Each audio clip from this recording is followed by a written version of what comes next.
देश दुनिया की सारी बड़ी खबरों के साथ आगे सामने मौजूद है दोस्तों। चलेंगे सबसे पहले सबसे बड़ी घटना को बताएंगे दोस्तों। हाईकोर्ट के बाद अब सुप्रीम कोर्ट ने भी चुनाव आयोग के ऊपर लगाया है बड़ा जुर्माना। बताएंगे क्या है पूरा मामला दोस्तों, किस तरीके से डबल यानी दो जगह पर वोटर लिस्ट में नाम लिए जाने के मामले को लेकर यह जोरदार तरीके की कार्रवाई की गई है। बताएंगे क्या है डिटेल में पूरी जानकारी दोस्तों। इसी के साथ में चलेंगे एक और बड़ी खबर की तरफ, जहां पर सोनम वांगचुक की गिरफ्तारी के मामले को लेकर कांग्रेस पार्टी समेत अलग अलग पार्टी के नेताओं की प्रतिक्रिया सामने आई है दोस्तों। इसी के साथ में चलेंगे एक और बड़ी अपडेट की तरफ, बताएंगे कौन से बड़े धर्माचार्य ने नरेंद्र मोदी को सत्ता का लोभी बताया है दोस्तों और दी है प्रतिक्रिया। बताएंगे इसके बाद राहुल गांधी कहां पर गए हैं दोस्तों और कौन से चुनाव के अंदर एनएसयूआई कांग्रेस पार्टी के छात्र इकाई ने जबरदस्त तरीके की जीत हासिल कर ली है दोस्तों। और क्या भ्रष्टाचार किया जा रहा है बिहार के चुनाव से पहले, क्या वोटों को खरीदने की जा रही है बड़ी साजिश, डिटेल में जानकारी अब तक पहुंचाएंगे, एक एक करके चलेंगे आज की सारी बड़ी अपडेट दोस्तों। लेकिन उससे पहले अगर आप भी मानते हैं कि सबूतों के साथ राहुल गांधी के द्वारा लगाए गए आरोपों को लेकर धीरे धीरे करके सारी बातें स्पष्ट होती जा रही है और कहीं ना कहीं बैकफुट पर है बीजेपी का तंत्र, तो इस वीडियो को लाइक करके लाल बटन दबाकर चैनल को सब्सक्राइब करके बेल आइकन दबाकर कमेंट बॉक्स में अपनी राय जरूर लिखकर बताएगा दोस्तों। चलते हैं सबसे पहले सबसे बड़ी ब्रेकिंग न्यूज अपडेट की तरफ दोस्तों, जहां पर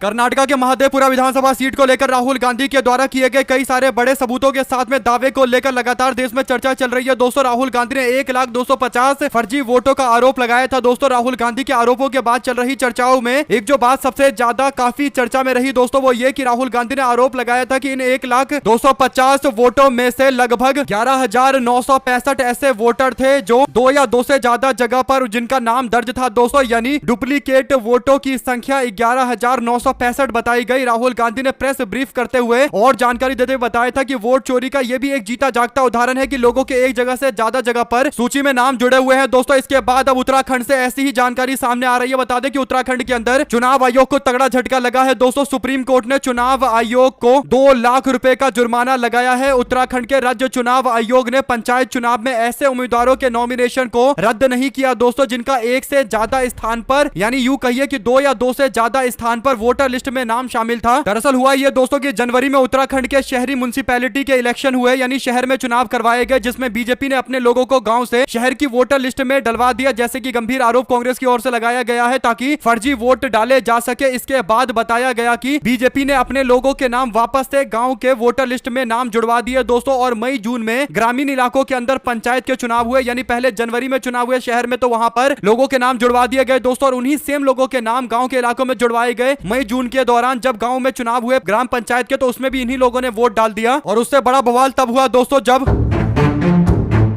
जिनके नाम एक से ज्यादा जगह पर जुड़े हुए थे, यानी शहरी इलाके में और ग्रामीण इलाके में जुड़े हुए थे दोस्तों, वो लोग भी चुनाव लड़ने के लिए मैदान में उतर आए, यानी 2 जगह पर नाम जुड़े हुए थे और वो चुनाव लड़ रहे थे। चुनाव आयोग से इस मामले को लेकर शिकायत की गई लेकिन उनके नाम नहीं हटाए गए दोस्तों, उनको चुनाव लड़ने का मौका दिया गया। इसी बात को लेकर मामला सीधा कोर्ट पहुंचा। पहले कांग्रेस पार्टी ने चुनाव आयोग को लिखकर आग्रह किया कि यह गलत है कि वोटर लिस्ट में नाम शामिल करने के लिए कम से कम 6 महीने उसी पते पर व्यक्ति को रहना चाहिए, अचानक से ये नाम नहीं जोड़े जा सकते। लेकिन इसके बावजूद ऐसा किया गया दोस्तों और 2 जगह पर नाम होने के बावजूद चुनाव लड़वाया गया। उसके बाद हाईकोर्ट में मामला पहुंचा। हाईकोर्ट ने उत्तराखंड पंचायती राज इलेक्शन के कानून 2016 के अंतर्गत सेक्शन 9(6) और 9(7) के अनुसार ऐसे उम्मीदवारों के नॉमिनेशन को रद्द किए जाने का आदेश जारी किया दोस्तों और उत्तराखंड चुनाव आयोग ने इसे मानने से साफ मना कर दिया दोस्तों। इसके बाद मामला सीधा सुप्रीम कोर्ट पहुंचा दोस्तों। सुप्रीम कोर्ट ने मामले की सुनवाई की और कोर्ट ने हाईकोर्ट के द्वारा लिए गए फैसले का समर्थन करते हुए कहा कि बिल्कुल इन लोगों को चुनाव लड़ने का मौका नहीं दिया जाना चाहिए। जिन लोगों के एक से ज्यादा जगह पर नाम है वे कैसे चुनाव लड़ सकते हैं, ये तो नियमों के अगेंस्ट है, खिलाफ है, तो चुनाव आयोग इस पर एक्शन क्यों नहीं लेता। इसके बाद कोर्ट का पारा चढ़ा दोस्तों और कोर्ट ने इस मामले को लेकर एक तो हाईकोर्ट के आदेश का समर्थन किया दोस्तों और दूसरी बड़ी बात कि चुनाव आयोग के ऊपर 2 लाख रुपए का जुर्माना भी लगा दिया गया। और जैसा ये खबर सामने आई दोस्तों, कांग्रेस पार्टी की ओर से प्रतिक्रिया देते हुए कहा गया कि लेकिन किस पैमाने पर चुनाव आयोग और बीजेपी की मिली भगत करके वोट और चुनाव चोरी किए जा रहे हैं, इसका अंदाजा आप खुद लगाइए, यानी जनता से अपील की जा रही है दोस्तों। कांग्रेस पार्टी की ओर से ये गंभीर आरोप लगाए गए हैं। 2 शब्द जरूर लिखकर बताएगा इस पूरे मामले को लेकर दोस्तों। अगर आप भी मानते हैं कि काफी गंभीर मामला है तो लिखकर जरूर बताएगा दोस्तों। ज्यादा से ज्यादा वीडियो को शेयर कीजिएगा। चलते हैं एक और बड़ी अपडेट की तरफ, जहां पर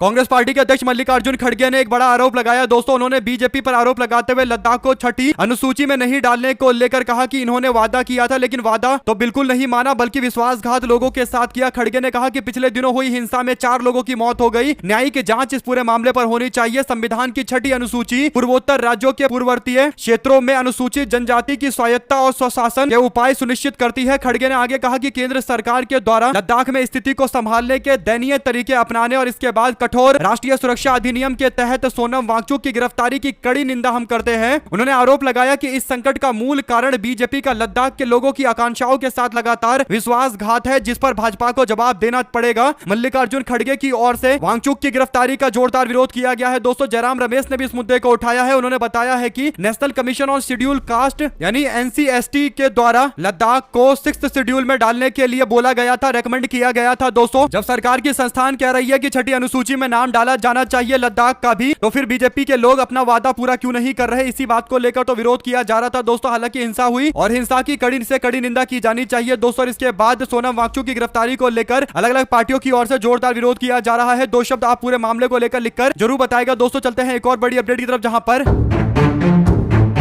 राष्ट्रवाद को लेकर चल रही बहस पर अब शिवसेना यूबीटी भी मैदान में कूदी है दोस्तों। शिवसेना यूबीटी के नेता उद्धव ठाकरे का बयान आया है। ठाकरे कहते हैं कि लद्दाख में जलवायु कार्यकर्ता सोनम वांगचुक को हिरासत में लिए जाने पर कि जिस व्यक्ति ने हमारी सेना के लिए सारे टेंट तकनीकी रूप से विकसित किए, तकनीक उसके विकसित किए, उसे राष्ट्र विरोधी करार दिया जा रहा है, जबकि पाकिस्तान के साथ क्रिकेट मैच खेलने की अनुमति दे दी गई है। ये कौन सा राष्ट्रवाद है? ये सीधा सवाल है उद्धव ठाकरे का दोस्तों, जिस पर बीजेपी के द्वारा कोई जवाब नहीं दिया जा रहा। भाजपा के लोग चुप्पी साध कर बैठे हुए हैं। मुंबई में संवाददाताओं से बातचीत के दौरान उन्होंने कहा कि हम लोग फाइनल मैच का यानी आज जो इंडिया और पाकिस्तान का एशिया कप का फाइनल होने जा रहा है उसका विरोध करेंगे, बहिष्कार करेंगे। और उन्होंने कहा कि कंपनियों से कि मैं बोलना चाहता हूं कि भारत पाकिस्तान क्रिकेट मैच के दौरान अपने उत्पादों का विज्ञापन ना दे। अगर ऐसा करेंगे तो फिर उनके बारे में भी हमको सोचना पड़ेगा। कुल मिलाकर दोस्तों कंपनियों के द्वारा भी जिस तरीके से अभी भी एडवर्टाइजमेंट चलाया जा रहा है उसका विरोध किया गया है दोस्तों। अगर आप भी मानते हैं कि बात तो उद्धव ठाकरे जो बोल रहे हैं वो भारतीय जनता पार्टी के लोग इससे पहले जब कांग्रेस की सरकार हुआ करती थी तब जोर जोर से चिल्ला चिल्ला कर उद्धव ठाकरे से भी ज्यादा बोला करते थे, अपने आप को राष्ट्रवादी बताते थे दोस्तों। लेकिन आज की जो हालत हो चुकी है दोस्तों उससे पता चल रहा है कि उद्धव ठाकरे बीजेपी को अब राष्ट्रवाद का लेसन पढ़ा रहे हैं, जो भाजपा वाले पूरी तरीके से भूल चुके हैं दोस्तों। और पहले सत्ता पाने के लिए राष्ट्रवाद की बड़ी बड़ी बातें करते थे और आज इंडिया और पाकिस्तान का मैच करवाया जा रहा है दोस्तों। आप लोग जानते हैं कि इससे किन लोगों को फायदा होगा, लिख कर जरूर बताएगा। ज्यादा से ज्यादा वीडियो को शेयर कीजिएगा दोस्तों। चलते हैं एक और बड़ी अपडेट की तरफ, जहां पर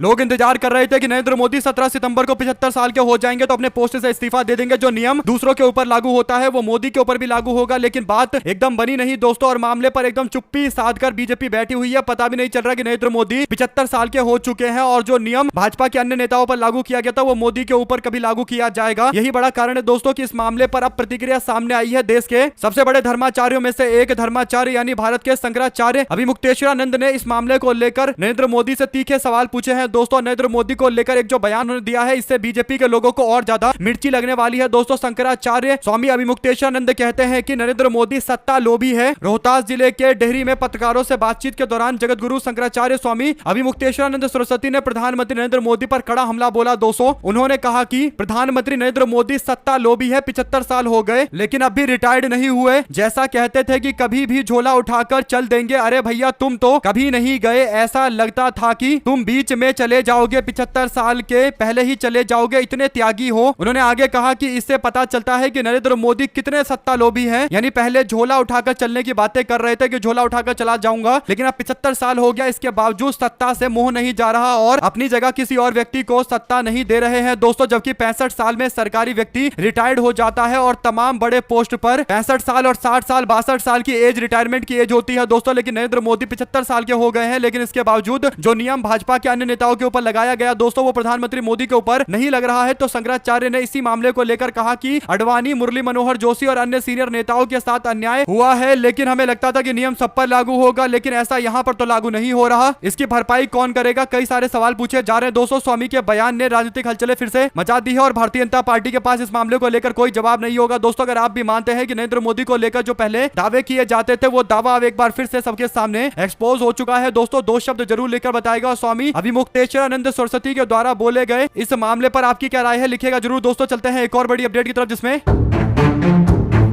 उत्तर प्रदेश के बरेली के अंदर जिले में कानून व्यवस्था को गंभीर स्थिति में देखते हुए गृह विभाग ने टेलीकॉम सेवाओं को 48 घंटे के लिए निलंबित कर दिया है दोस्तों। यानी 2 दिनों के लिए आदेश जारी कर दिया गया है। आपको बता दें कि बरेली में पोस्टर को लेकर हुए विवाद के मामले के बाद मौलाना तौकीर रजा को गिरफ्तार किए जाने के बाद मामला और ज्यादा शांतिपूर्ण होता दिखाई दे रहा था दोस्तों। तनावपूर्ण स्थिति बनने के बाद 48 घंटे के लिए इंटरनेट सेवाओं को रद्द कर दिया गया है। आपको बता दें कि 50 लोगों को भी हिरासत में लिया गया है दोस्तों। इस पूरे मामले को लेकर अलग अलग तरीके की पार्टियों के द्वारा अलग अलग तरीके की प्रतिक्रिया सामने आ रही है। दोस्तों दो शब्द पूरे मामले पर लिखकर जरूर बताएगा। चलते हैं एक और बड़ी अपडेट की तरफ दोस्तों, जहां पर राहुल गांधी को लेकर सवाल पूछा जा रहा था कि राहुल गांधी कहां है। बिहार में राहुल गांधी ने सीडब्ल्यूसी की बैठक करने के बाद दिल्ली के अंदर भी संगठन के लोगों से बातचीत की दोस्तों। इसके बाद राहुल गांधी विदेशी दौरे पर चले गए, ऐसा भाजपा के लोग दावा करते हुए कहने लगे कि राहुल गांधी सोनम वांगचुक के गिरफ्तार होने के बाद विदेशी दौरे पर गए हैं। दोस्तों इस बात को लेकर कांग्रेस पार्टी पर गंभीर आरोप लगाए जाते हैं, जैसा भाजपा वाले करते हैं दोस्तों, बिना सबूत के, बिना सिर और पैर के आरोप मढ़ते रहते हैं। ऐसा ही आरोप मढ़ा गया कि राहुल गांधी विदेश चले गए। इस पर कांग्रेस पार्टी की ओर से पूरा जवाब सामने आया है दोस्तों। कांग्रेस की नेत्री रागिनी नायक ने कहा कि देश के नेता प्रतिपक्ष राहुल गांधी एक अत्यंत महत्वपूर्ण यात्रा के लिए साउथ अमेरिका यानी दक्षिण अमेरिका गए हैं। वहां पर कई देश के माननीय राष्ट्रपतियों से वो मुलाकात करेंगे, प्रमुख नेताओं से उनकी मुलाकात होगी और सबसे बड़ी बात, लोकतांत्रिक और सामाजिक संबंधों को मजबूत करने के दिशा में संवाद किया जाएगा। और कई कॉलेज में, जिसमें ब्राजील और कोलंबिया में Rahul Gandhi next generation global leader यानी आने वाले दुनिया का नेतृत्व संभालने वाले बच्चों से यानी यूनिवर्सिटी के छात्रों से बातचीत करेंगे दोस्तों, और उनसे कई चीजें जानेंगे और कई चीजें राहुल गांधी बताएंगे दोस्तों। एक तरीके से नॉलेज का एक्सचेंज होगा। तो ये तो एक प्रक्रिया होती है दुनिया भर के अंदर, देशों में अलग अलग यूनिवर्सिटी में जाकर बच्चों से बातचीत करने का। पूरी दुनिया अब कनेक्टेड है। लेकिन राहुल गांधी जब भी कहीं जाते हैं दोस्तों, भाजपाइयों को केवल फेक न्यूज फैलाना होता है और राहुल गांधी की छवि खराब करनी होती है दोस्तों। यानी सोचिए, राहुल गांधी जिनके परिवार के 3-3 लोगों की जान चली गई देश सेवा में दोस्तों, उन्हें लेकर भाजपा के लोग आरोप लगाते रहते हैं। यानी इसी से पता चलता है कि बीजेपी के लोगों की कितनी अंडरस्टैंडिंग है, कितनी समझ है देश को लेकर दोस्तों। दो शब्द उनके बारे में लिखकर बताएगा दोस्तों, जो सफेद झूठ फैलाते रहते हैं और इनके पास बोलने के लिए कुछ भी नहीं है, तो लिखकर जरूर बताएगा। चलते हैं एक और बड़ी अपडेट की तरफ दोस्तों, जहां पर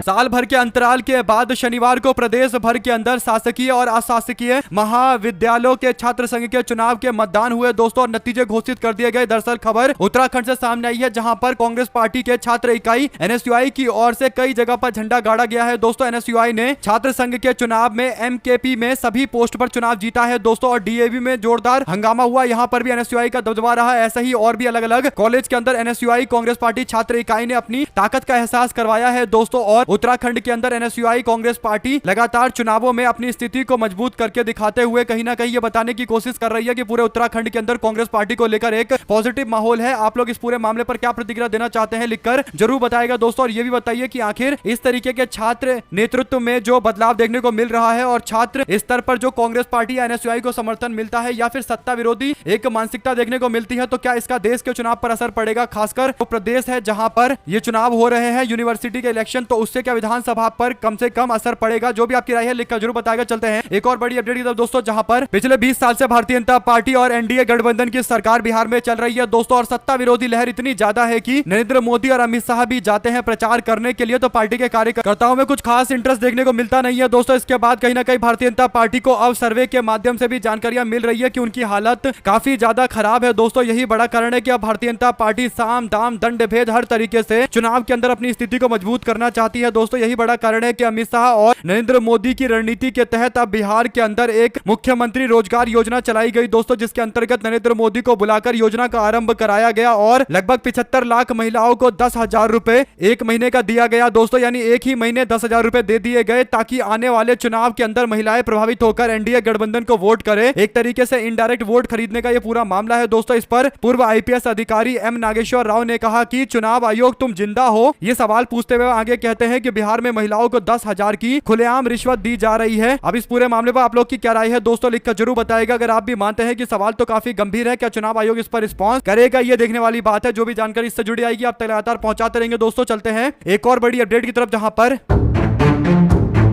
भारतीय जनता पार्टी के लिए बीते कुछ दिनों में अपने लोग संकट बनते जा रहे हैं दोस्तों। खबर मध्य प्रदेश से सामने आई है, जहां पर अपने नेताओं और मंत्रियों की बिना सिर पैर के बयानबाजी के कारण पार्टी की आलोचना जमकर हो रही है। आपको बता दें कि कभी धर्म का नाश तो कभी हमारे आतंकवादी जैसे शब्दों का इस्तेमाल, वाक्य का इस्तेमाल बीजेपी के लोग कर रहे हैं। भाजपा की लगातार किरकिरी हो रही है इन बयान वीरों में नगर के अध्यक्ष से लेकर डिप्टी सीएम तक शामिल है दोस्तों, जिसमें अब नया मंत्री का नाम कैलाश विजयवर्गीय का नाम शामिल हो गया है। मंत्री कैलाश कैलाश विजयवर्गीय का राहुल गांधी और प्रियंका गांधी को लेकर उनके रिश्ते को लेकर विवादित बयान दिए जाने के बाद अब राजनीतिक भूचाल जारी है दोस्तों। इस पर अब कैलाश विजयवर्गीय का कांग्रेस पार्टी प्रचंड रूप से विरोध कर रही है, जिससे पता चलता है कि कैलाश विजयवर्गीय ने कांग्रेस पार्टी को जबरदस्ती का भड़काया है दोस्तों। और कांग्रेस के लोग अब उसी तरीके से जवाब दे रहे हैं जो उम्मीद कर रहे थे कैलाश विजयवर्गीय। अगर आप भी मानते हैं कि कैलाश विजयवर्गीय समेत और भी बीजेपी के नेताओं के द्वारा उल्टा सीधा बयान दिए जाना, इससे पता चलता है कि भाजपा के नेताओं की मानसिक स्थिति थोड़ी खराब हो चुकी है दोस्तों, इसीलिए उल्टा सीधा बयान देते रहते हैं। दो शब्द इनके बारे में भी लिखकर जरूर बताएगा अगर आप भी मानते हैं कि प्रियंका गांधी और राहुल गांधी के भाई बहन के रिश्तों पर अभद्र भाषा का इस्तेमाल करके बीजेपी के नेता कैलाश विजयवर्गीय अपनी मानसिकता को उजागर कर रहे हैं, उनको अपनी मानसिकता की जांच करवानी चाहिए। तो लिखेगा जरूर दोस्तों और दो शब्द जरूर लिखकर बताएगा। चलते हैं एक और बड़ी अपडेट की तरफ, जिसमें